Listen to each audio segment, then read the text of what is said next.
নরসিংদীতে মুদি ব্যবসায়ী মণি চক্রবর্তীকে হত্যা।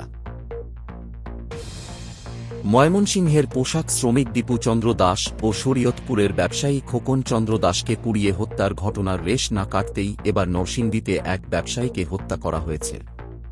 সোমবার রাত 11টার দিকে পলাশ উপজেলার চরসিন্ধুর বাজারে যে ব্যক্তি হত্যাকাণ্ডের শিকার হয়েছেন তার নাম মণি চক্রবর্তী।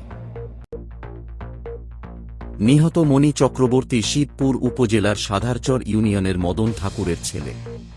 40 বছর বয়সী এ মুদি ব্যবসায়ী দীর্ঘদিন ধরে চরসিন্দুর বাজারে মুদির দোকান চালিয়ে আসছিলেন। তাকে হত্যার কারণ তাৎক্ষণিকভাবে জানাতে পারেনি পুলিশ।